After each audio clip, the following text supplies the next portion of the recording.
Welcome to Pond. My name is Mitch Stein. I'm the co-founder, CEO, and Chief Impact Officer. We want to make tech work for good.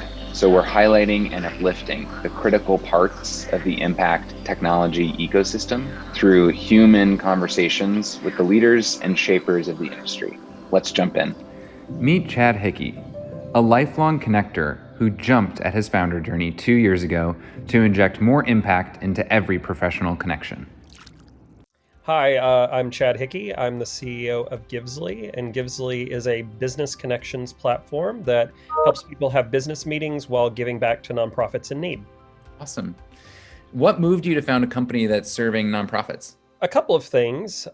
First, a lot of people in my network was telling me from a business perspective that they wanted more meaning in their day. And so I wanted to find a way that I could provide that meaning without disrupting the business day. And on the flip side of that, getting to know more of the nonprofit landscape, I noticed there was definitely a gap in sales, marketing, technology needs, things like that. And so the original idea was to provide some of those services, but it's developed from that perspective. And yeah, I guess could you go into a little more detail on like how your original goal changed to what the company is doing today?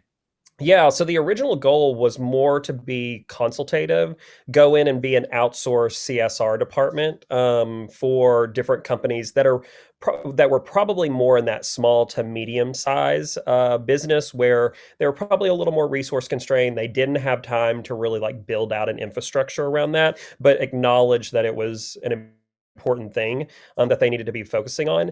I think that what we discovered is that in theory, people knew it was important, but when it really came down to putting the investment behind it, people tended to fall back on what was the easier route. And so we, kind of evolved the business into social impact events. So that was the original concept for the company. Got it. And I know it's a pretty unique company, but I guess what specifically do you feel like really differentiates you from other like CSR options people could engage in? Yeah, well, we started building, the platform in July of 2019, really as an efficient way for people to connect in a way that just provided meaning and connected you before you actually had the meeting. Like, I think when someone supports your cause, it offers goodwill in a way that you don't see in the traditional sense of connecting, whether people bring someone coffee or they take them to lunch. Like there's other ways that people can take those budgets and use them in a way that gives back to community. And so, when we started building the platform in July 2019, that was the original reason. It obviously took on a whole nother meaning when we actually launched the platform in April 2020. That was always the plan, was not a plan to launch it in a pandemic. But I think now in this virtual world where people have a much harder time developing relationship.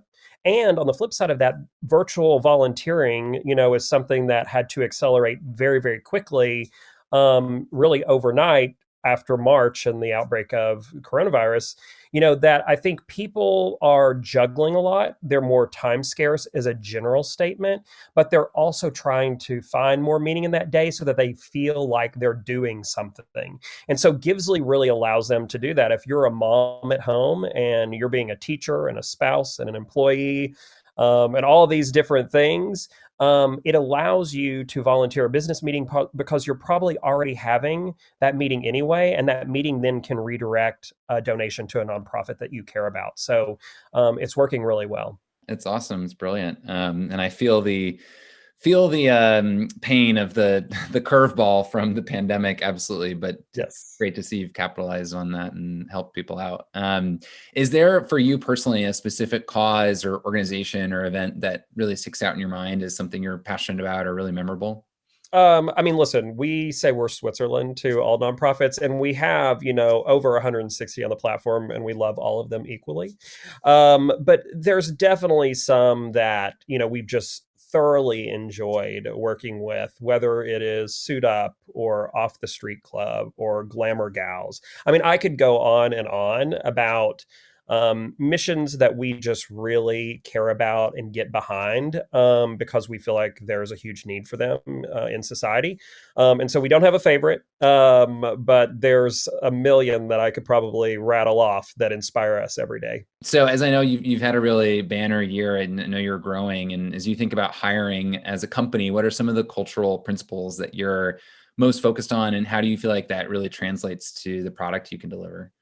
Yeah, it's a great question, and it's a conversation that we have a lot. I've been a part of companies in very early stages, more from a sales leadership perspective. And so I've learned a couple of things that I would not do in my own company, which is great. I think that for us, we're a pretty humble group of people. Like, we don't take ourselves too seriously. We're serious about the impact that we want to make. But as far as, I think, being authentic and probably more self-deprecating than the the typical people out there. One of the things that we want is to have a no title organization. Obviously, people will understand, who their boss is, but people coming in more with the focus of creating impact on the world rather than, oh, am I a director versus a senior director? That's one thing that we're looking at rolling out from day one as we expand the team. The other thing is obviously making sure that our company looks like the community around us, and that we are opening opportunities for underserved communities. Most of the people in the company right now that I work with are people that I've worked with in the past, but we obviously recognize that we need to do better on diversity. And so making sure that we put things in place that is diversifying that field, and just walking the walk, I think it's very easy because we focus so much on helping other people give back. And while our company has a goal to have 70% or higher going back to nonprofits as a total, revenue coming through the door, there's a 4-year plan for that. We want to make sure that we take the time to pause and also get out there and volunteer and give back for our own purposes rather than just about our clients.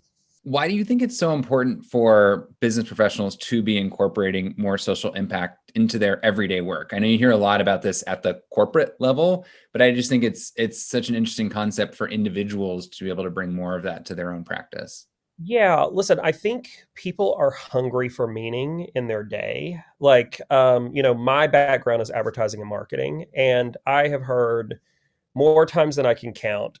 I work in advertising. It's not like what I'm doing is curing cancer. And I find that to be a naive statement. As someone who's also said it, to be clear, I find it naive because it is, we are an industry of influence.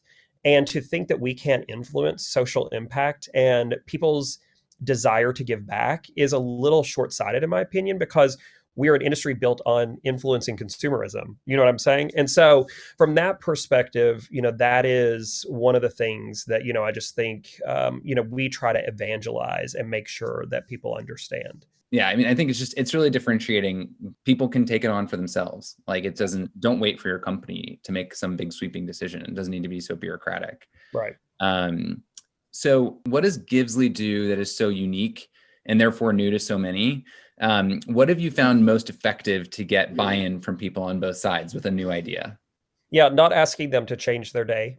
So everything that we do is taking current behaviors and integrating social impact into that. So with the Givsly platform, people schedule meetings because they are wanting to have a business conversation, but they do it in a way that redirects some of those entertainment dollars or those lunch dollars, and they redirect that to a nonprofit.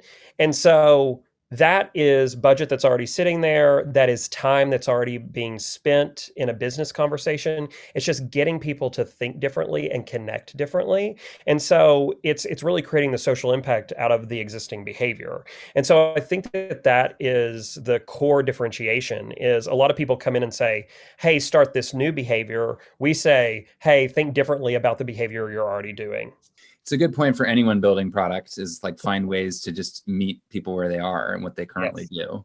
Yes. And it's a good message for a nonprofit and how they engage with their donors too. Right, for sure. So, with so much growth in the past year, was there anything that surprised you when you looked back? I mean, you've obviously got a lot of awesome data on all these meetings taking place. Was there anything interesting about how or when or where people tended to use Givsly? Yeah, I think that from our end, it was the repeat usage of the platform. So that is 50% plus in most cases. Once someone comes in, uses the platform, they use it a lot. So much so that now we have rolled out prepaid accounts where marketing departments can come in and put down an overall budget for their salespeople to use to book meetings because the companies who use it a lot. And so that was a really good thing to see. Got it. Oh, so there's corporate level accounts where you can have like multiple salespeople. Oh, that's brilliant. So aside from the dollars raised for the nonprofits, have you found other benefits? The benefits from the salespeople are obvious, and obviously the good feelings from someone that's offering the meetings. But what type of benefit have you seen for the nonprofits that are using the service? Yeah, I think for nonprofits, it's really opened the door to a lot of companies that they never heard of before. I think that it's natural on the corporate side for corporations to go to the really well-known nonprofits, and I see that that happens with nonprofits going to the business side. They go to the top 5 or 10 tech companies that they've heard about, and the reality is, my background, I came from a company previously that was 500 people, and used to spend a significant amount of money on things like this. But most nonprofits have probably never heard that company's name. And so I think that when nonprofits work with us, there are doors that are open to a large number of companies that they've probably never heard of, but have a lot of money to spend to integrate purpose within the culture of their company. And how do you think nonprofits can attract more committed and engaged supporters like the folks on Givesly? I mean, I think it's interesting. I'd be curious to know the folks on your platform, what makes them pick the certain organizations they do to support with their funds? Are there things that stand out or ones that are most successful? Curious if you have any insight there. Yeah, so this year, obviously, social justice was really important. I think health was also really important to people. We see environment really stand out from that perspective.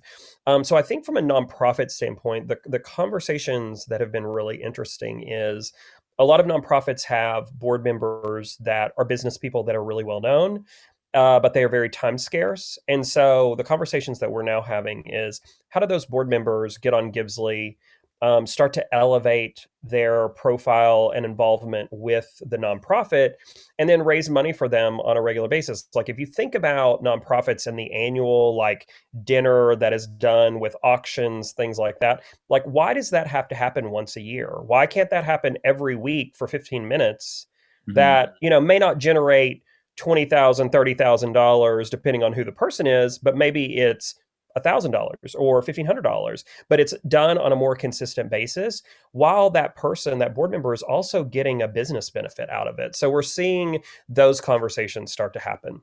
Well, thank you so much for your time, and this was a really great insight. So I appreciate you sharing all your background. No, thank you for having me. Thanks for coming by. Be sure to visit joinpond.com and jump in when you're ready.